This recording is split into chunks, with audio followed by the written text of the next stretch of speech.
We are hooked up to the heart rate monitor. Let's see if you could hear. Of course she would be quiet. So I have to hold her down because she's moving so much that when they just put it on there, she'll move away from it. So the nurse just spent, I'm not even kidding, like 20 minutes tracking her down, trying to find her heart rate. So here, listen.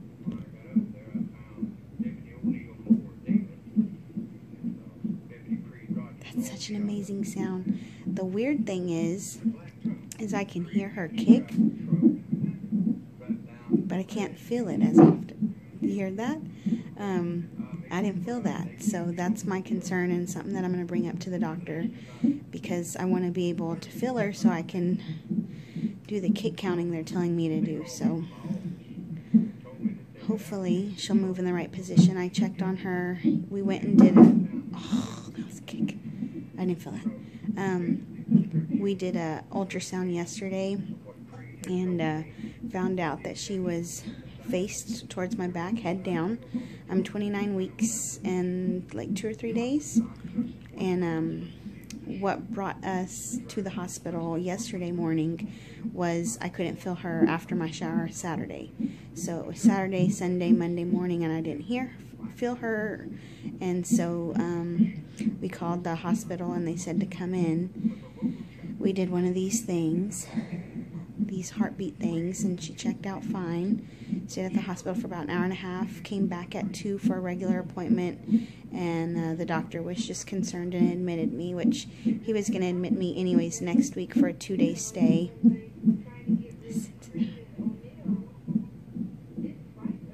It's just so amazing.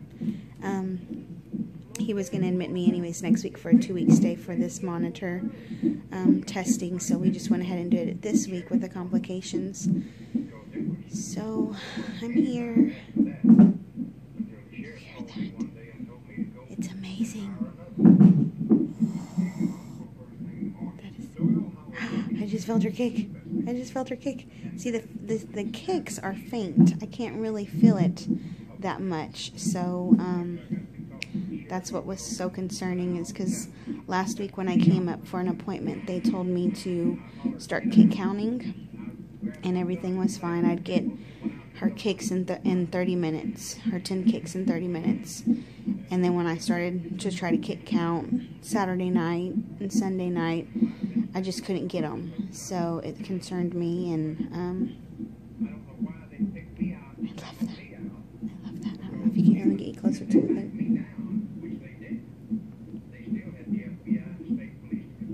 I love hearing her. When I came in at 2 o'clock today, my blood pressure was like 160/94, so it was pretty high, but my husband and I ate a heavy lunch and we did a lot of walking, so we were thinking it was attributed to that. But being here, I felt her and heard her. Being here, my blood pressure's been really low, so I'm so cool with them keeping me until delivery, but I know they won't do that because my blood pressure's good. So I love hearing her. I don't feel any of that, but I hear it. I look like a hot mess, huh? Okay, well, that's my update. Oh my God, did you hear that? That's my update for now. I'll update you guys more soon. Hey friends, so I just wanted to give you an update on what's been going on with me. Today is June 2nd, I think. And I'm back in the hospital. I'm 31 weeks today, so let me give you a little backstory. Last week we came in, I don't remember what day, I think it was Monday. Last Monday we came in, and I hadn't felt her move since my baby shower on Saturday. And so I started to get really nervous, but I was going to hold off for Monday afternoon. I already had an appointment scheduled anyways with my regular OB. And it wasn't an ultrasound, just a regular appointment. So I was just going to bring it up to him and request a sonogram just to check. But the longer I waited, I just was getting very nervous. So we ended up going into the hospital. They gave me the stress test, and the baby was fine. So they ended up discharging me. So I came back later to meet with my doctor and just talk about that, as well as what our original appointment was just to check on my blood pressure show him the numbers and everything, and he decided that it was a good decision to go ahead and admit me for a 24-hour stay to collect the urine and test it for preeclampsia and just to keep a closer eye on me. So we did that, and everything was fine. I passed the urine test. My blood pressure was surprisingly very low here. Usually at home, my numbers can go from like 138 over 96. I think that was my highest. But here, it's like 122 over 79 or 80. So it was surprisingly very low. I was not expecting that. So that was very nice. So they discharged me the next day, and we ended up doing an emergency ultrasound with my high-risk doctor later that day.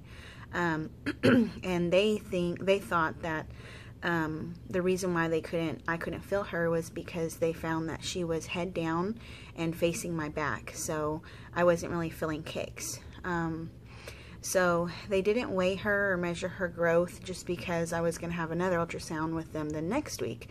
So they just decided they just wanted to check her position and kind of just rule anything else out. So we did that. So we went home. Everything was fine. I could feel her kick very faintly, but not as much as I was normally feeling. So again, we just walked away thinking that it was just that she was facing my back. So fast forward to this week, I had an appointment Wednesday with both my OB and my high risk, and we had decided that every week I would go see my OB, and the point of that is just to check my blood pressure, to talk to him, for him to find the heartbeat, for me to, you know, just event anything that's going on with him, and then every 2 weeks get an ultrasound with my high risk doctor. So that was this week's appointment, this Wednesday. So I go into the appointment this Wednesday, and usually I have my high-risk doctor's appointment first, then I follow it up with my OB appointment. But because I was so late in scheduling it, it ended up being the reverse. I had my OB appointment first and then my high-risk doctor's appointment. So I went to my OB. He was fine. My blood pressure, of course, is always high in the clinic. You know, he's asking about movement. I'm telling her I still feel her, but it's very faint. It's nothing major or more. She's never had violent kicks, and a lot of people have always said, well, wait until, you know, she gets to kicking in your ribs, or, you know, that you're sore, it takes your breath away. And I'm like waiting for those kicks, and they have never come. So her kicks have always been very faint. And I know her kicks now. I know what it feels like. But when my husband feels it, he always questions, was that a kick? Because it's never been so strong. So I'm used to that. I know what her kicks feel like, but the frequency of them is what was decreasing, which made us very worried. But again, what the doctor said. So I was telling my doctor about that. So he was fine. He was like, all right, well, let's see you next week. We'll do a sonogram every single week. Even though you see your high-risk doctor every other week, you'll have a sonogram on the off week that you just come see me. So I was fine with that. Everything was good. He was happy. I was happy. So about an hour later, or maybe less, we go to the other appointment with my high-risk doctor. And we do the sonogram. My girl, as stubborn as she is, she doesn't cooperate with us. She always has her hands or her feet in her face, or she's facing my back now. Now that's a new position for her. So she was facing my back, but they were measuring her, and they were really concerned with her growth or lack of growth, because 2 weeks prior to this appointment that I just had this Wednesday, she was 2.5 pounds. And then on Wednesday, she was 2 pounds, 12 ounces. So she only gained a few ounces in 2 weeks, which at this point, they're supposed to gain half a pound every week. So they were very concerned with her. Again, at that point, I was 31 weeks, and she was 2 pounds, 12 ounces. So they were concerned with her, and I felt like something was wrong just because the lady who was doing the sonogram was like, oh, it's 212, and I knew, looking at all the apps, what her weight should be. And so I'm asking her, well, what's within the normal range? She didn't want to tell me, so I was like, oh, God. So the main doctor comes in, checks her over again, and starts to tell me, hey, she's really small. we're kind of concerned about that. They check the blood flow, they check the fluid, they make sure that everything else is ruled out and everything's fine. So then she says, look, we're going to have to put you in the hospital and monitor her growth. We're going to give you 2 ultrasounds a week just to continue to monitor her, because what they think is happening is, at that moment, they weren't really sure what was going on. It wasn't until I came in here, they admitted me that day, and I did the 24-hour urine, and then, so in the 24 hours, it came back that my urine detected protein. And the nurse said that it's normal to have a little bit of protein in your urine when you're pregnant, but mine had a little bit more elevated. So it wasn't that much. You tend to get concerned when it's like over the 3,000 or something like that. So I wasn't that high. I was in like over 300 than the normal range. So it's not that high, but it was enough for them to be concerned.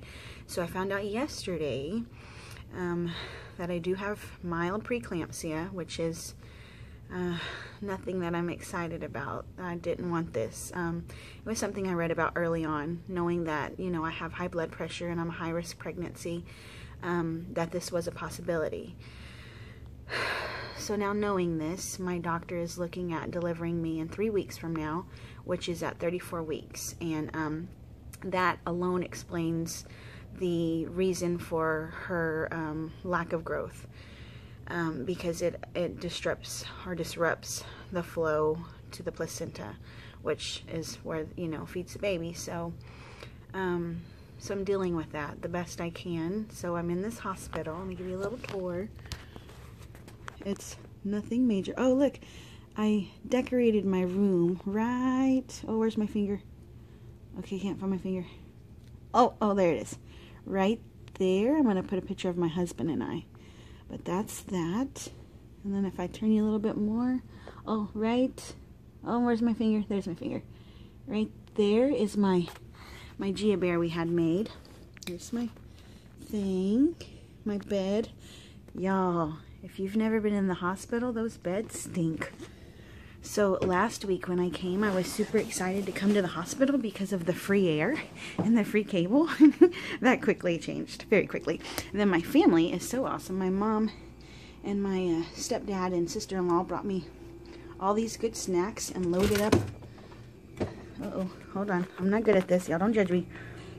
Loaded up my fridge with some awesome goodies. So I'm trying to make the best of it, but you know, it's never easy when you know that your body is the cause of affecting your baby in a negative way. So I do carry a lot of guilt with it. So I handle that at home, here alone, when everybody leaves. But it's hard. It's really hard. So trying to stay positive is hard. I'm not gonna cry, but have an ultrasound on Monday, and we're going to check her growth, and I'm just praying that she'll be 3 pounds, because I don't want a really, really small baby. And I know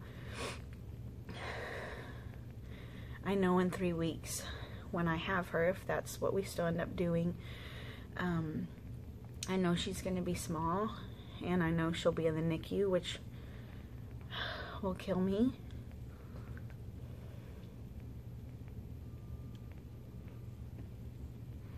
I'm trying not to cry, but I think what's hard is that I have fought so long and hard to have her. I thought IVF would be the hardest, and it's not. I mean, it's hard, don't get me wrong, it's very hard. I'm not going to take away from that, because it is. But what's harder is just knowing that my body is just not doing well with her, and it's not the normal body. And I anticipated struggles, but I never anticipated this, and it's just hard because I already carry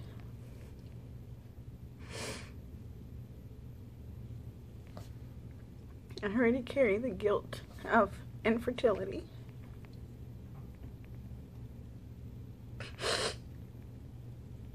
And now I have to carry the guilt of my body failing and not giving her the healthiest environment. So I would love to carry her to term, but a part of me just is ready to get her out so I know that she's okay. So I'm just taking it one day at a time. Yesterday, it was really cool. My husband and I was strapped up to that stress test monitor where they put these belts around your tummy and they measure contractions and they measure the heartbeat and you can see movement. It's my favorite thing they do. And I always tell them to turn up the volume, let me see.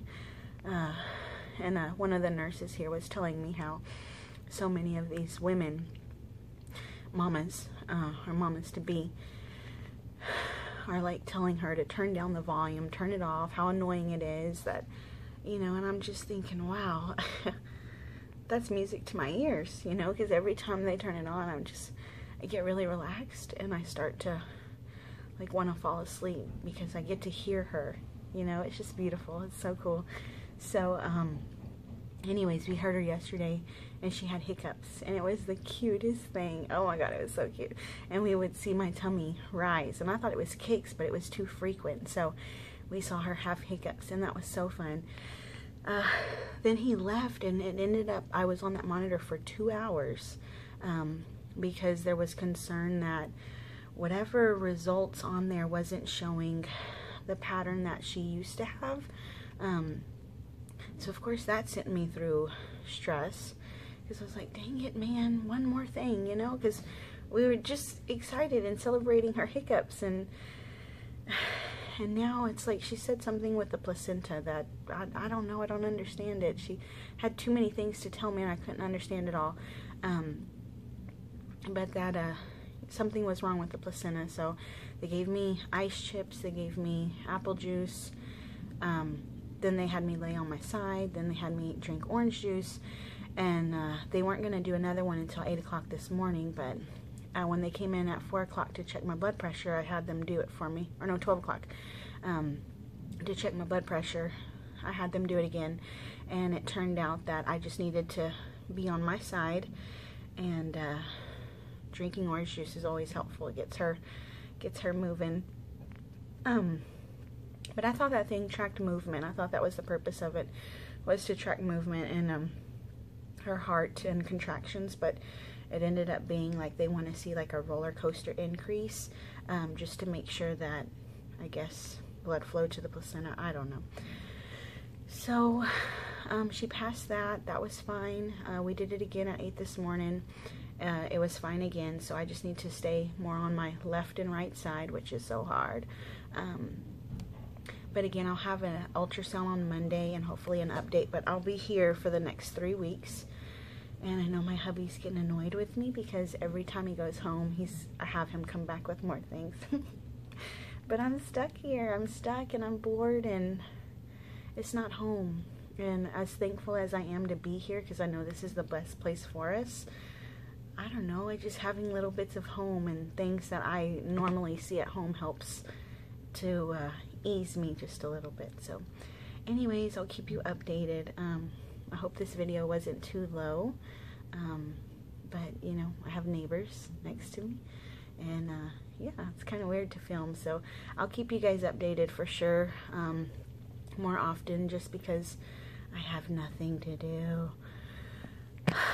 But I hope to have good updates. I promise I'll be more positive, but right now everything's so new, and you know, when you know your baby is possibly suffering or not in the best environment, it really affects you, and it has. So I'm trying to keep calm and high-spirited. So one thing that's been helping is my family comes to see me, so that always cheers me up. So anyways, I'll keep you updated. I'm gonna go before the cleaning lady gets here and I look like a freak. So yeah, I'll talk to you guys soon. Bye.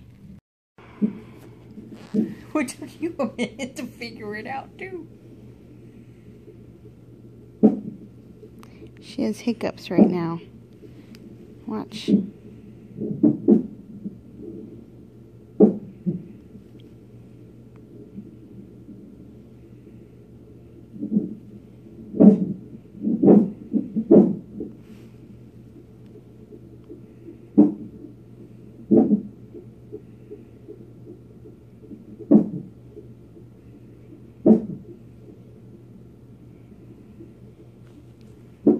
It's starting to go away.